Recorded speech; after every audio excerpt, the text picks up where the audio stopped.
In the council hall, a senator stood. "This is why we cannot trust the alien fleet. This is—" Rayan's voice cut clean through. "This was planted before we arrived. You heard the patrol say it came on a civilian barge. Drav has long arms." Leora lifted her chin. "I accept blame if I must, but truth does not care who we blame. Remove the device first. Argue later." Cod's eyes flicked to the frigate feed. "Agreed. Patrol, proceed." On the Mars screen, a small service drone drifted. Under the frigate, tiny lights blinking. It extended a tool and touched the cylinder's latch. "Latch engaged," the patrol officer said. "Releasing adhesive." The drone pulled. The cylinder peeled back a finger's width. "Stop," the lead tech at Gate 7 snapped. She had been staring at the signal on her tablet, pupils small. "Admiral, the trace just switched modes." "Modes?" Cade asked, already knowing he would not like the answer. "Still beacon," she said, voice tight, "but I'm seeing a secondary. Wake. It's behaving like a—" The rest of her words drowned in a hard, flat sound. The frigate feed flashed white. For a long second, there was only light. The boom rolled through the council hall as a low animal roar over the speakers. The white faded to a flower of slag and smoke. Where the Mars frigate had floated, a broken spine hung with fire running along it like liquid. Screams rose from the civilian channels. In the hall, every head turned. Cade did not move. His jaw tightened. On the tactical board, a red hole opened where Anselm had been. "Casualties unknown," the patrol said, voice shaking. We lost her." Cade's stare cut to Rayon, and then to Leora. Soldiers in the room lifted rifles without being told, muzzles down but ready. The counselor with silver hair pounded the table. "You brought war to our door." "I told you war was already at your door," Rayon said. His voice did not rise. It did not break. "This is Drav's hand. He wants you to turn on us." Leora did not blink. "Put our fleet under full lock if you must," she said. "Chain us to Mars and hold the key. But if you point your guns at us while Drav fires again, you will die twice, once to him, once to your fear." Cade lifted one hand. The room fell. Back to silence on habit. "Lock the alien fleet," he ordered the net. "Full remote leash. Any deviation, we cut their engines. At the same time, bring them inside the Mars line. If Drav thinks he split us, show him he failed." He turned to the tech. "That second signal, can you map where else it's riding?" She swallowed and nodded. "It's in our system somewhere like a splinter under skin. I'll find it." The civilian feeds began to fill with angry text, flashing banners, fear. A new headline crawled under the split screen. "Frigate lost sabotage, OR trap?" Cade faced Rayan again. "You asked for trust. Earn it now. Help us hunt the next device." Rayan stood. He put both palms on the table, steady. "Start with me," he said. "Scan deeper. If Drav marked me, he can mark more than ships." The tech lifted a different scanner, the kind used for implants too small to see. It whined as she passed it over Rayon's collarbone, his ribs, his left arm where the hatch had clipped him in the escape long ago. The tone changed. Not loud, just a hair higher dot. The tech's eyes flicked to the readout. Her face drained. She glanced at Rayon, then at Cade. "Sir," she whispered, as if sound itself could set something off. I think I found a trace." Inside him, alarms began to climb again, a slow, rising howl dot and far out beyond Mars. In the dark, a new, needle-thin spike woke up. The wounded guard looked at Rayan with wet, angry eyes. I'm not like them," he said through his teeth. "Name's Decca. I can open you a service spine to the bay, and I can talk on record." Then breathe, Rayan said. He tore his sleeve and tied the shoulder tight. You'll live long enough to be a witness. They moved again. The crawl space dipped and turned. Leora guided by heat and sound, Rayan by his counts, Decca by memory. The child and medic rejoined from a side shaft, wide-eyed, mouths set. More people followed in ones and twos, miners, clerks, thin fighters with stubborn eyes. The group became a line. The line became a small river dot. The service spine ended behind. A hanging sheet of dusty insulation. Rayan pushed it aside. Cold air hit his face, clean and sharp. The shuttle bay stretched ahead, a long, gray room where small craft slept on skids. 2 guards at the near door, 1 officer on a high catwalk, 3 drones on ceiling rails. A tower of yellow fuel cells stood like stacked coins. Rayan lifted his hand and drew simple shapes in the dust on the wall. Circle for guard, square for drone, arrow for path. He tapped each twice, slow. The circle with 2 taps 2 guards then. Drew a line between them, then an X. The people around him nodded, eyes intent. 10 seconds, Rayan said. Noise first, then push. He sent the clerk toward the drone rail with a coil of wire and his quick fingers. He sent the medic and the child to the fuel tower with a task. Tip the lowest stack. He sent Leora to the left guard. He took the right. He breathed in, out. He flashed his fingers. 3, 2, 1. The clerk shorted the drone rail. Sparks poured like rain. The drones jerked and froze. The medic shoved.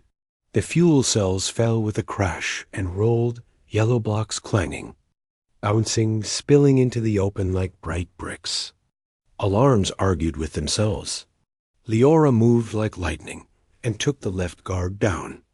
Rayan slammed the right guard into the wall with his shoulder and took the baton from his falling hand. Out, he shouted. Rows 1 and 2. People ran to the nearest craft. Leora's group boarded a battered shuttle with a wide belly. Rayan pointed others to a cutter with a cracked canopy and a scout with a missing panel. He did not care about perfect ships. He cared about engines and doors. Officer on the catwalk drew a long gun. He aimed at the crowd. Decca, pale with pain, raised the stolen baton and threw it like a spear. It hit the catwalk rail. The gun fired wild, the bolt flashing over the ship's .RAYA pointed at the bay doors. Open them. Decca crawled to a console and slammed his palm on a key. Manual override, he gasped. Old code. They never changed it because they're lazy and cruel. The doors began to move. Light spilled in. Shrew light, starlight. Go, go, Rayan said, shoving skids, slapping hulls, pulling latches. Engines coughed. Engines caught. He stopped at the last ship, looked back at the far door. The steam had thinned. In the tunnel, beyond, figures massed too many to count, still trapped, still beating on bars. Rayan's chest burned. Captain, Leora's voice came in his ear. They will close again. We must leave. He nodded once, like a man signing a hard paper, and ran up the ramp. The shuttle lifted, wobbled, and found its line. 3 other craft rose with them. They slid through the widening gap into the black. Outside, the stars felt cold and free. The station fell away behind them like a bad dream. Coms crackled. A voice slid in, smooth as oil. Drav, little captain, he said, almost tender, you have a talent. You made a river from a stone. Very pretty. Rayan said nothing. Run to your blue world, Drav went on. It will make a lovely fire. I will follow the mark you carry. I will follow all the way home. Liara looked at Rayan, brow tight. What mark? Rayan frowned. He looked at the rip in his sleeve where the hatch had clipped him. A tiny puncture on his skin wept a single dot of blood. He felt nothing until he did. A soft chill inside his arm. A little weight that was not there before. The stars flashed as the first pursuit craft launched. Strap in. Rayan said. Drav's voice was still soft, almost kind. They will sing about this, little captain, he murmured.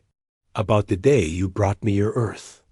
The channel clicked off. The meteor field rose ahead like a slow, glittering storm. Trust. On trial the meteor field in Rayan's memory froze like glitter in a snow globe. The debrief light blinked. The present rushed back. Earth watched. Every channel. On the planet carried the same split screen. On the left, Orbital Gate 7 with Rayan's small shuttle latched to its arm. On the right, a live hall with flags and glass walls, the Global Council. Faces from every nation filled the seats. Admiral Cade stood at a simple lectern, jaw set, voice clear. This hearing is public, Cade said. The goal is simple. Truth. Rayan sat at a plain table with a med cuff on his arm and a scanner beside him.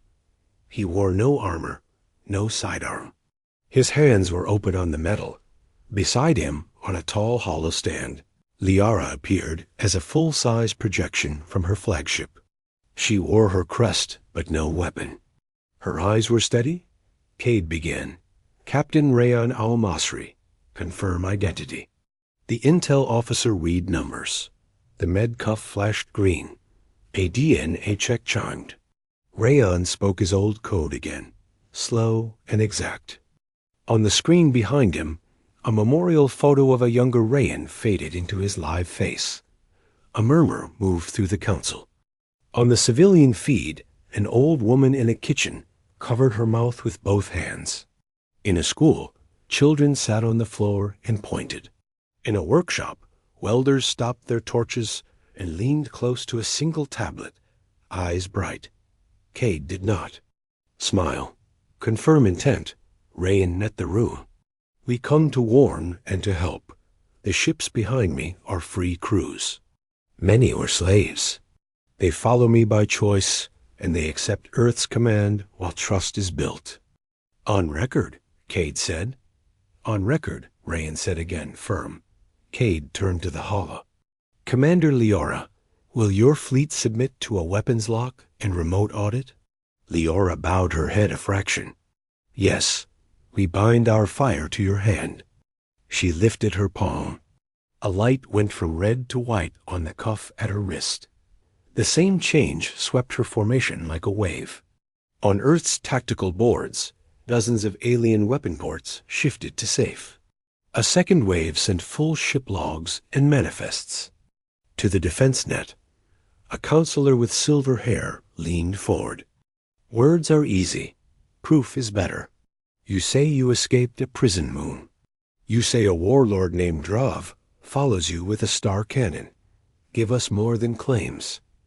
Rayan nodded to the side door. A pale man in a sling stepped in with 2 guards. It was Deka, the guard who had shocked his own caller to open a gate. His face was lined and tired, but his voice was clear. I worked for Drav, Deka said. He bought my oath with food and fear. I broke that oath when I saw a child beaten for bread. He showed his branded wrist. He named places. He recited patrol patterns. He drew the shape of Drav's sigil in the air. He did not make speeches.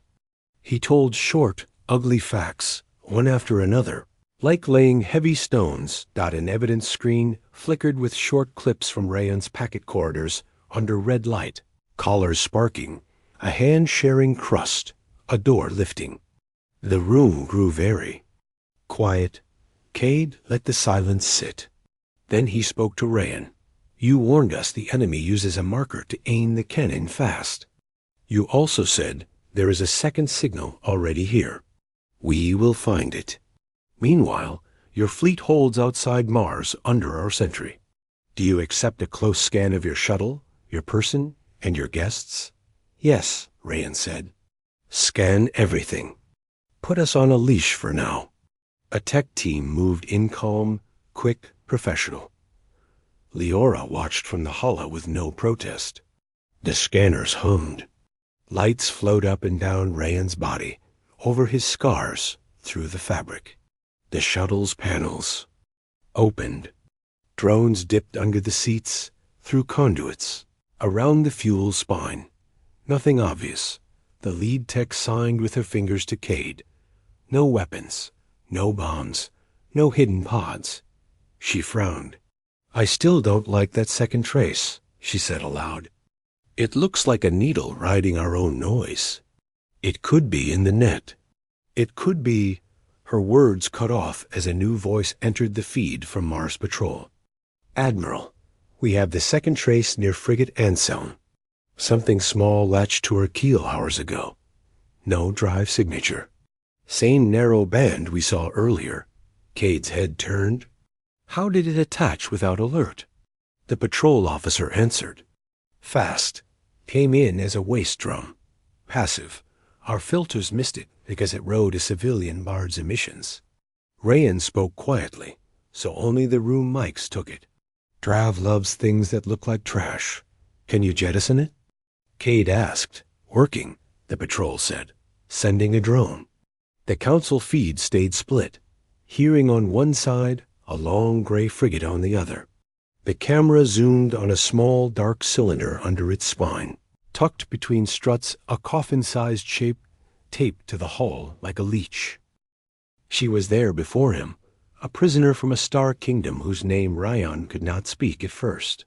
Her skin held a pale silver tone, even in the red light. Her eyes did not bow. She did not look like a leader. Leaders died here. But people watched her when she passed. She moved like she had not forgotten herself.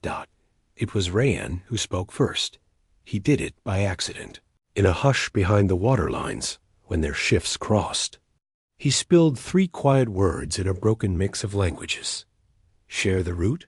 Leora studied him with a still face, then nodded once. That night she left a small mark near the fork, a chalk triangle with one corner smudged. The next night he added a line through it. The night after that, she placed a dot with the cameras blind-spotted for 2 heartbeats. Soon the marks formed a language no guard could read. Where chalk was too bright, they used coal. Where coal would smear, they used a fingernail drawn hard.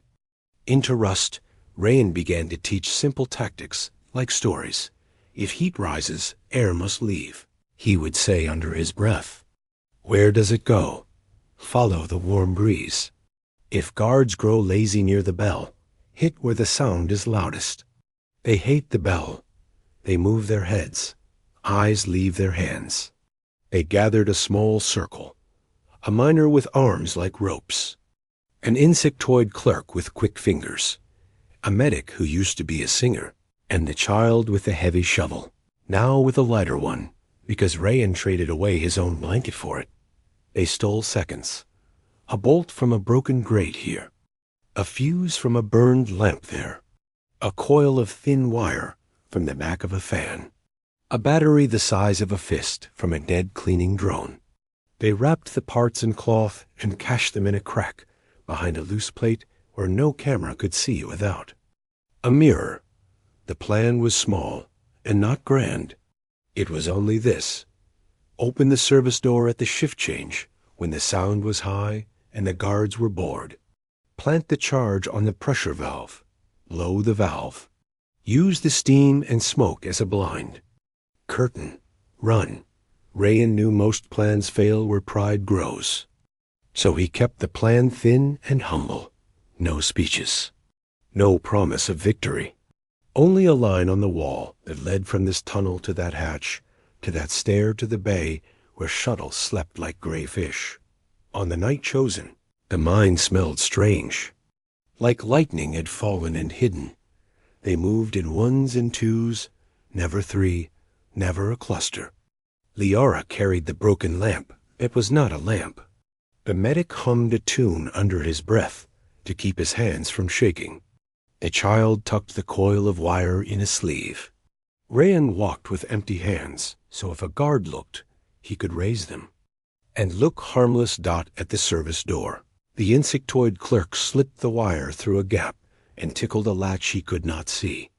The latch clicked. The door opened 1 finger width. They paused. No alarm yet. Rayan touched the medic's shoulder. Breath in. Breath out. 1 step, 2, 3. The pressure valve was taller than Rayan, sweating heat. He pressed the battery. Into the coil into the fuse into the putty they made from scraped sealant and crushed chalk. Liara kept time with 2 soft taps on the pipe every 10 seconds. Guards above laughed at some joke. Siren whined once, then died. Now. Rayan whispered Dot. He pressed the charge to the valve seam. The medic set the timer. 10 heartbeats. They turned to go. The first problem came fast. The child stumbled on a great lip, and the battery brushed the pipe. A spark cracked. The timer jumped from 10 to 3. Run, Rayan said. Not loud, not soft, just plain, like telling the sun to rise. They ran. They cleared the service door as heat thundered behind them. Steam screamed through the tunnel like a living thing. Cameras fogged, lamps blew. For 1 beautiful second, the red world turned white, and the callers did not know where the bodies were. They reached the hatch. The clerk's fingers danced. Hatch lifted. Cool air kissed their faces. The stair waited like a black mouth. They slipped through. Then the second problem arrived. The floor shook twice and kept shaking. Not from their bomb, from something heavier. Somewhere, thick doors slammed. Down into tracks. The mine was sealing like a ship with a hole. Alarms hit full. The collars tightened once, warning, then eased to hunting level. Drav's voice came over the speaker, sweet as sugar poured on a knife. Disobedience, he said, is a lesson. Metal. Teeth began to slide from the ceiling-toothed bars, closing over the stairmouth. Faster, Liara said, voice steady, hands not shaking now. The medic pushed the child. The clerk shoved the medic. Rayan held the hatch with his shoulder, as if his bone could be a beam. The bars came down. They cleared the first set. The second set dropped. Rayan looked back. Through the fog, he saw shapes crowding the mess pit, dozens, then hundreds running. Toward the white curtain, toward the open path they had made. He wanted all of them. He had planned for 20. He had room for maybe 30. Pride tempted him to hold the door longer. He did not let pride choose. Go, he told Liara. Take them to the bay. I will. The third set of bars slammed. Down with a scream of metal Dot, the hatch he held jumped under his shoulder. The edge clipped his collar. Pain flashed white. His knees buckled. The hatch dropped the last hand's width. The tunnel lights turned from red to cold blue. Somewhere deeper, heavy doors locked with a final, deep thud. Rayan's breath came hard. He stared at the sealed metal between him and the flood of people. Behind the fog, from the speaker above, Drav laughed once. Lesson begins. The stair went dark. The oath of the freed, the stair went dark, but Rayan did not freeze. He felt the bars bite down behind him and heard the flood of feet stop on the other side. He tasted metal in the air. Liara's hand touched his sleeve once, steady, then let go. The medic held the child close. The insectoid clerk's feelers trembled. Rayan put his palm on the wall and found the seam of a maintenance panel by touch. He slid a fingernail into the groove. The panel clicked open like a quiet breath. Plan. Stays the same, he said. His voice was low and plain, the kind that held panic down. You go to the bay. I make a new curtain. Liara shook her head. We move together. Rayan met her clear glass eyes. If we all turn back, no one leaves. He looked at the clerk, with me. The clerk nodded and scuttled after him, nimble on narrow steps cut into the steel ribs. They slipped down a service shaft that smelled of hot dust and old oil. The shaft bent twice and spilled them into a crawl space above. The tunnels. Through thin grates they saw guards running, batons live, collars humming. Rayan found a junction box the size of a small suitcase. The cover was locked, but locks were just puzzles with pride. He jammed his dog tag into the latch and twisted. Metal squealed. The cover popped. Inside, little lights blinked like a shallow sea of stars. "What do you need?" The clerk whispered. "Heat." "And noise," Rayan said. "Enough to blind the dogs." He yanked the line that fed the pressure loop. The clerk stripped 2 wires with his teeth and crossed them with a clip taken weeks ago from a drone. Somewhere below, a valve coughed. Steam. Then more steam, then a roar like a beast waking. Rayan smiled without joy. "That's the curtain." They crawled 2 spans left, found a second box, and broke it too. Sirens wailed, then choked, then screamed again as power tripped and tried to return. Red lights fought with white. Cameras blinked and showed fog dot now.rayn. Slid back to the stair mouth. The bars were down. He could see only a slice of tunnel through the grate. Shapes moved in that slice, hands, shoulders, faces shiny with sweat and fear. He pressed his cheek to the cold bars. "Listen," he called, not loud, not soft. "There is another way." Silence, then a voice he knew Leora's carrying. "Across stone. Follow the chalk triangles. 1 corner smudged. The air moves there." Another voice rose the medic. "Small ones first." Rayan and the clerk went forward in the crawl space, banging on pipes to make the steam cry louder. He kept count as feet thudded under him. 10, 20, 30, more. He had planned for 20. He would take 50 if the mind let him. A shadow blocked the grate ahead. A guard stood on the catwalk below, peering up. The man wore drab's gray, but his hands shook. He lifted his baton, then lowered it. His eyes flashed fear, then shame. "Don't," Rayan said. He did not know if the man heard him. Not tonight. The guard turned away like a man stepping off a high edge. Then he turned back fast and raised his baton toward the crawl space. The clerk tensed. Rayan caught his arm. "Wait." The guard's baton touched a power conduit. His own collar sparked.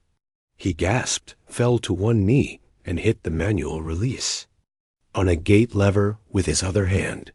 Somewhere behind them, a set of bars lifted with a grind of metal. He had shocked himself to give a door dot another guard saw and swung. The baton cracked the first guard's shoulder. He dropped, sliding along the catwalk, legs kicking. Rayan did not think. He kicked the grate out, dropped down, and hit the catwalk hard. Pain jumped up his shins. He rolled, grabbed the fallen guard under the armpits, and hauled him toward the shadow line. The second guard turned, eyes wide. The baton sparked toward Rayan's face. A silver blur struck first. Leora. She had leaped from a lower stair, grabbed the baton wrist, and twisted. The shock arced into the rail. The second guard screamed and went limp. "Move," Leora said. She took the wounded guard's legs, while Rayan took his shoulders. They dragged him into the crawl space. The clerk kicked the grate back and held it with his own body. The return with warships, the first warning, came as a shadow on every screen. Above Earth, a small human shuttle slid out of dark space. Behind it, like a slow tide, came dozens of alien warships. Their hulls were strange. Some looked like knives. Some looked like shells. Some moved with soft blue light, like breathing. Panic spread in seconds. Civil channels filled with alarms. News anchors whispered on live feeds. Defense sirens pulsed across the globe. Fighter wings launched. Point defense cannons lit up and tracked targets. The sky felt tight, like it was holding its breath. Inside the shuttle sat a lean man with gray at his temples. His name was Rayan. 10 years ago, he was listed as missing in action. 10 years ago, his unit died in a prison raid. The record said so. The memorial wall said so. But the man in the shuttle still breathed. His hands were steady on the controls. Old scars crossed his knuckles, like white lines. A small Charm 2 metal tags on a short chain hung from the panel. It tapped once, twice, 3 times as the shuttle shook. "Earth Control," Rayan said on the open channel. His voice was calm. "This is Captain Rayan al-Masri, service number?" He spoke a code from an older war. It was a code only veterans and archivists remembered. It matched the record. It matched the DNA on file. It matched the man everyone thought was dead. Silence. Then a reply, clipped and formal. "This is Admiral Cade. Code received. Identity pending confirm. You are not alone, Captain. Explain the fleet behind you." Rayan looked to his right. In the second seat, an alien woman sat tall and still. Her skin held a pale silver tone. Her eyes were clear, like glass touched by light. Her name was Leora. She wore a commander's crest in her own language. She gave Rayan a small nod. "They are with me," Rayan said. "They are not your enemy. Request parley and safe harbor." "Say that again," Cade said. On record, Rayan said it again. He had trained himself to speak simple and slow, like he was explaining a map to someone in smoke. "They are free people. They follow me by choice. We come to help Earth. We come to warn you. Drav is coming." That name cut the channel like a blade. In staff rooms and bunkers, officers looked at each other. Drav was a rumor with teeth, a warlord, a prison master, the ghost behind black ships in the dark. "Your ships hold weapons," Cade said, "and you say a known butcher follows you. This looks like a trap." Rayan did not argue. He understood fear. He lived in it for 10 years and learned to walk. Anyway, he pressed a button and sent a tight burst packet.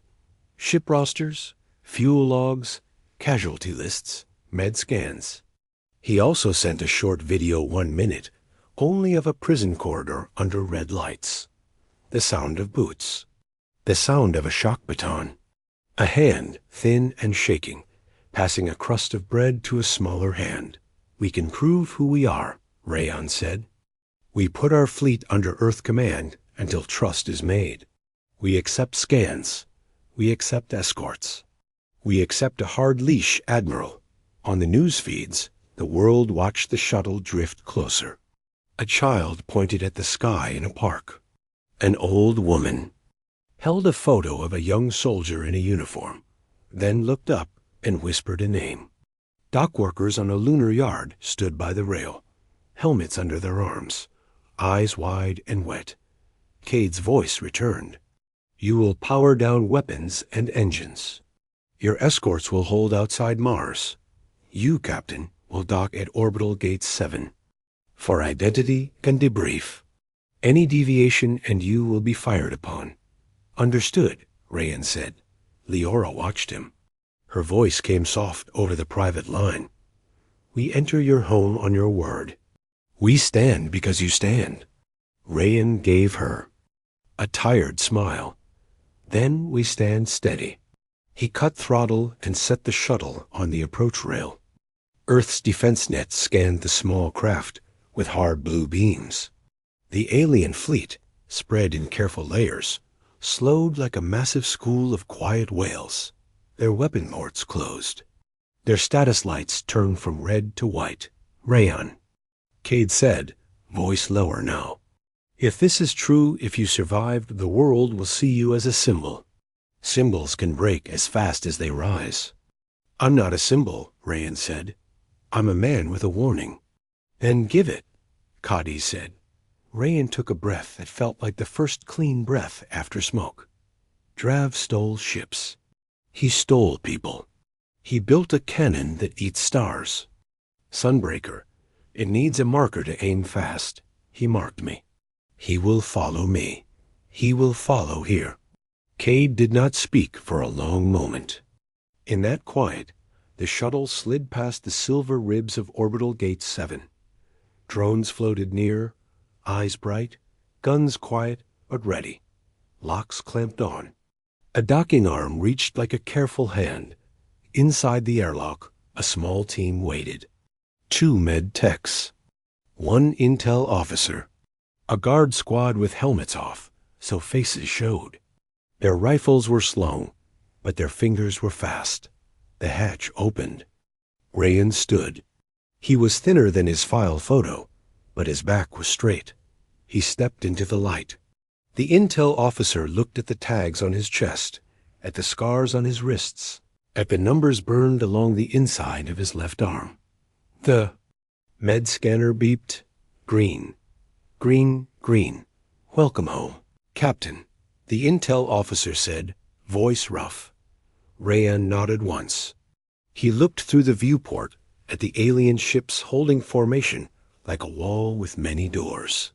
Liara's flagship drifted, just beyond the line. Her face on the small screen was calm, but her jaw was set. Admiral, the intel officer said into his mic, initial identity checks confirm. Proceed to debrief. Cade answered. And keep those ships outside Mars. Rayan raised a hand. Before we start, check long-range passives. Look for a narrow band, needle-thin signature. It will hide inside our wake. Cade's staff moved. Sensors reached far. Algorithms peeled noise like layers of old paint. Deep in the data, something flickered, a cold thread, faint as a hair caught in light. Picking up a trace, a tech said. Bearing, adjusting. It is not in front of the fleet. It is. Trailing. Rayan's eyes hardened. He tagged us? Source? Cade asked. The tech zoomed, filtered, and mapped. The trace hugged the curve of space like a remora. It was close. Too close. It's not a ship, the tech said. It's a tracker, size of a coffin. No drive signature. It's riding the wind of our approach. And sir, the tech's voice faltered. It just changed power state. In the dock, the air felt colder. Rayan stepped closer to the glass. Liara's flagship turned a fraction, as if she felt the same pull. The tracker's signal sharpened, like a whisper turning into a point. What did it change to? Cade asked. The tech swallowed.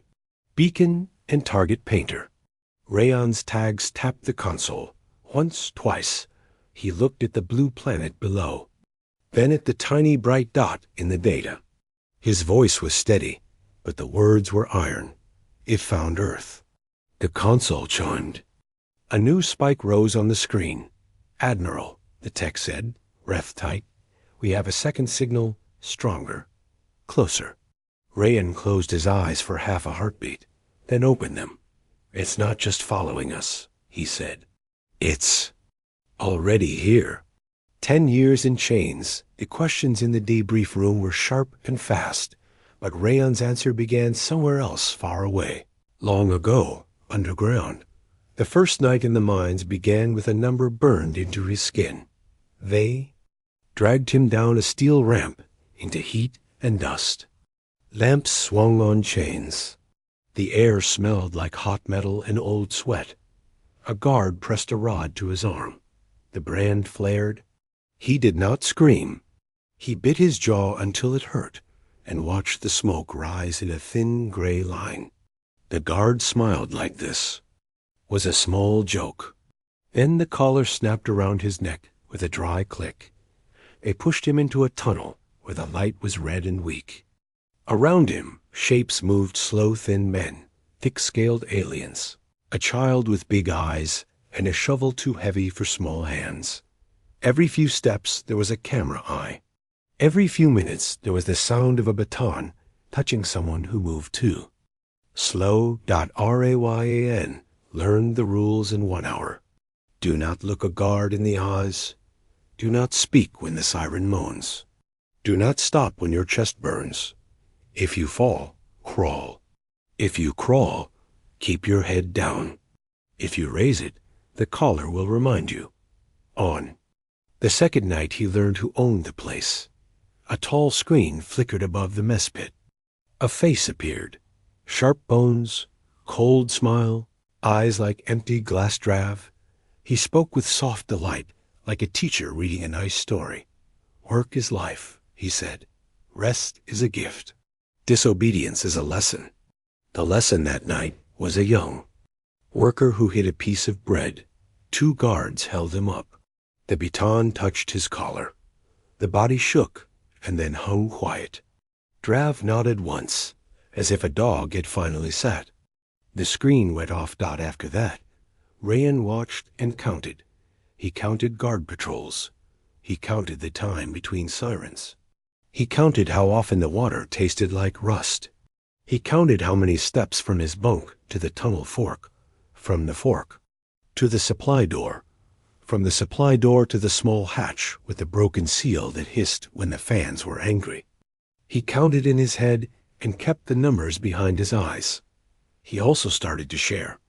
He was not the biggest man in the mine, not the strongest, but he could split a crust of bread 4 ways and still make the weakest eat first. He would lift. A being with 2 others can take more weight just before a camera turned. He would take the baton once, so the child did not take it twice. That is how Leora noticed him.